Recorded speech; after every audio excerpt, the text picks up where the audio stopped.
Hi, this is Midwife Becky with Little Star Birth, and today I'm going to talk to you about supplements. Okay, so ideally we would all live where we could have a half-acre garden, we would grow beans and corn and onions, and we would have lots of greens like broccoli and kale. We would have chickens and ducks, and they would lay eggs for us, and that would provide a good majority of our nutrition.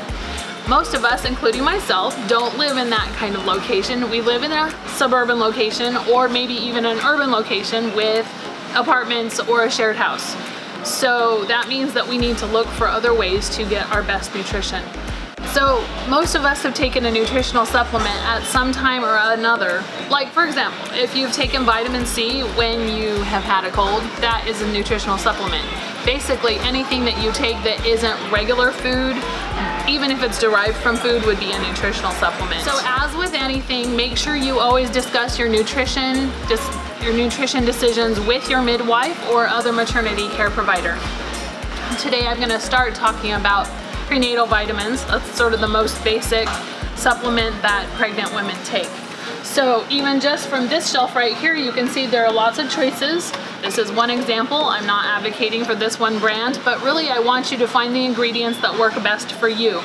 There's this great quote from the New Testament, and this is really paraphrased. It is, "If one believes that he may eat all things, another who is weak eats herbs. Do not judge each other whether you are an omnivore or a vegan," from the book of Romans. That's really paraphrased. Okay, so in this quote from the Mayo Clinic, it says, "Remember, prenatal vitamins are a complement to a healthy diet, not a substitute for good nutrition. Prenatal vitamins won't necessarily provide 100% of your vitamins and mineral needs. This is just a supplement." That's why the word supplement, that means extra. So of the prenatal vitamins, I'd like to specifically focus on 3 ingredients that are in most multivitamins. First off, I want to talk about folic acid. Everybody emphasizes folic acid as being so important. It's specifically to support neural tube development and the nervous system. However, they made a big jump and started putting folic acid in everything without realizing that 50% of the population actually has a genetic variation that makes it really difficult to digest synthetic folic acid. So what you're looking for instead of folic acid is folate, which is the form that it comes in green leafy vegetables, like foliage, green leafy vegetables. So you look for your prenatal vitamin and you read the label right here and you go down, and when it says methylfolate, then you know that you found one that is better for you. The second ingredient in the prenatal vitamins that I'd like to talk about is iron. Iron is super important in pregnancy, and here's why. When you start your prenatal care, you'll be tested for your hemoglobin and hematocrit level, and then later in pregnancy, about 30 weeks, you'll be tested again. And our blood volume when we're pregnant expands like 50% in that time, and that change in pressure in the blood vessels actually makes it easier for the nutrients to transfer into the baby's blood across the placental barrier. So that's why iron is important. The hemoglobin is the little molecule that carries iron in your blood, and it's in your little red blood vessels. We want to make sure that the iron level in your blood is adequate starting at the beginning, throughout the pregnancy, and then at that later time. And that makes sure that your body is going to deal with any hemorrhage and postpartum right after the birth, which is one of the times that is more likely to have excessive bleeding. So when you're choosing your prenatal supplement, if you choose one that's lower in iron, then you can figure out what separate iron supplement will work best for you.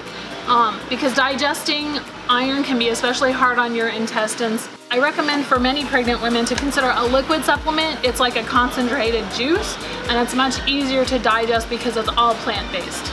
Okay, a separate supplement after your prenatal vitamins to consider is essential fatty acids, which is a long, complicated phrase that just means consider the quality of the oil supplement that you are taking.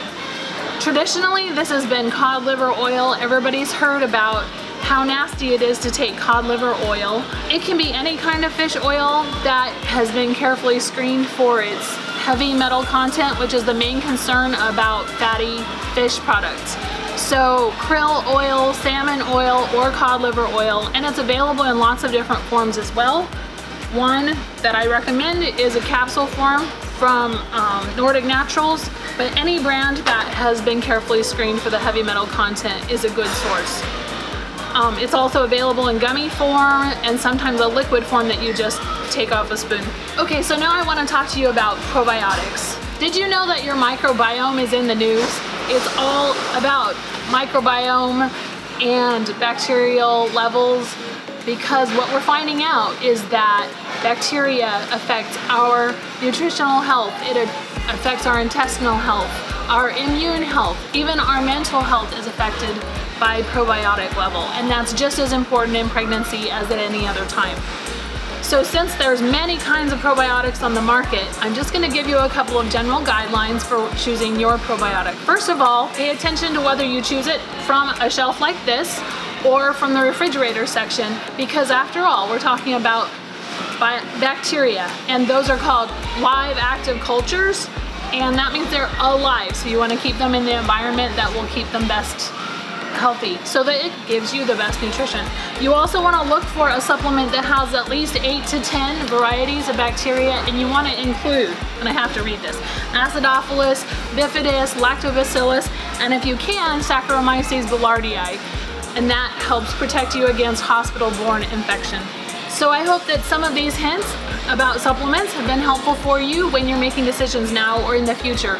As always, run any discussion about this with your healthcare provider, and if you like what you've heard, I encourage you to get more information by looking for my website, which will be linked below. Thanks for stopping by.